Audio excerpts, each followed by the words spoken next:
pag-usap mga angkol ug mga auntie, tugutin na sa ninyo mga ayad katahuran. Hello po, magandang gabi po sa inyo mga kabisyo. Ayan, welcome once again sa ating pangalawang oras ng ating programang Totoy na Love. Pwede din nating gawin na Love Totoy na. Ako po si Totoy Bato. Hello po, maraming pong salamat sa mga nag-heart, nag-like po sa ating fan page, Totoy Bato Official. At syempre yung pinag-usapan po natin dito mga kabisyo ay yung panahon na kung saan, eto napagdaan natin to, no? Siguro sa iyo, no, uncle, auntie, ikaw pamangkin nung elementary ka. Yung iba naman, baka high school na rin.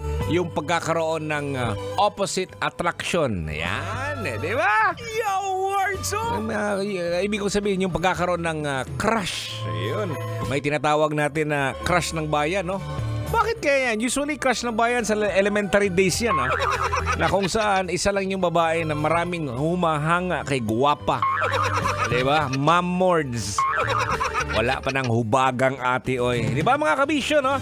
At syempre, alam po natin yan, Col. Nung dati, nung nagkaroon ka ng crush, di ba? Pag nandiyan yung crush, agay! Pinagpapawisan ng maraming singot. Butil-butil pa yung pawis pag lumalapit si crush. Ay, nako, lami keng Lucy. Oh, dyan ay mong kigol. Alam mo mga kabisyo, no? Again, ang pagkakaroon po ng crush ay isang normal at natural na bahagi ng buhay. Kung wala kang crush, abnormal siguro ka. Dili ka tao, di ba? So sa mga kakabisyo po natin na nagkaroon po ng crush, siguro, no, may mga nalalaman tayo kung paano mo maaring harapin ang iyong feelings para sa crush mo. Unang-una siguro na kailangan mong kilalanin mo sarili mo muna, ha. Unawain ang iyong sariling nararamdaman at alamin kung ano ang mga bagay na nagbibigay sa iyo ng ligaya o kaba pag naiisip mo siya. Bukad ng atay, no? Kilalanin mo sarili mo. Pag nagkaroon ka ng crush, siguro hanggang dito lang kung level naman ng crush mo, sobrang gwapa. Ikaw, hindi ka naman totally gwapo. Pero pwede na, masuray na. Di ba? Minsan kasi pag hindi nila nakakausap yung crush nila, andun yung tendency na sasaktan na yung sarili. Huwag naman na sigurong gano'n, no? Alam mo nung dati mga kabisyo, pag may crush po tayo, no? Kunyari, meron kang pagkain, isi-share mo yung pagkain mo. Meron kayong tanim na gulay, prutas siguro. May dala kang kaimito, bibigyan mo yung crush mo. Pero hindi pa niya alam na crush mo siya, ha? Nagka-crush ka sa kanya, ha? Ayan. Pero ang problema dyan mga kabisyo, pag nalalaman na crush ka niya, nagkaroon ka ng crush sa kanya, ang problema dyan kung anong reaction. Kaya nga mga kabisyo, ito yung ating topic natin ngayong gabi. Mga senyales na ayaw sa'yo ng crush mo. Pastilan.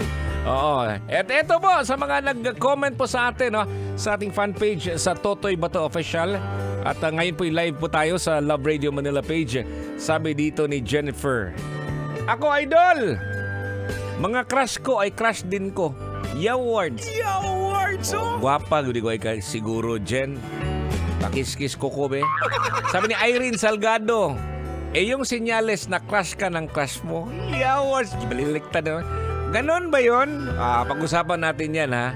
Irene. Sabi ni Jen Lagnayo, pagandahan, no? Apakadaming senyales, Idol Totoy Bato. Bakit di ako crush ng crush ko? Of course, walang reaksyon sa lahat ng mga nangyayari sa akin. Panay, okay, sige. Ganon. Sabi, Joy Lo, murag nakakita og wakwak og sigbin labin na kung magsugat. Ganon yun, para nakakita ng anananggal, no? Para sabi ni Charlie Cabas, laging nakasimangot pag nababanggit o naririnig pangalan mo. Yan ang isa sa mga senyales na ayaw sa'yo ng crush mo. Pastilan.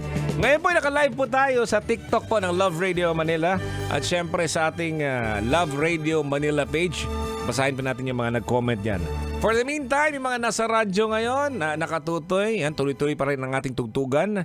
Kung hindi ka nag-drive ngayon, nakaupo ka lang, pwede puntahan yung aking fan page, Totoy Bato Official or sa Love Radio Manila page. Kinigapon si Totoy Bato alang sa programang Tutoy na Love. May gabi. Kailangan pa bang i-memorize yan? Love Radio. Basic!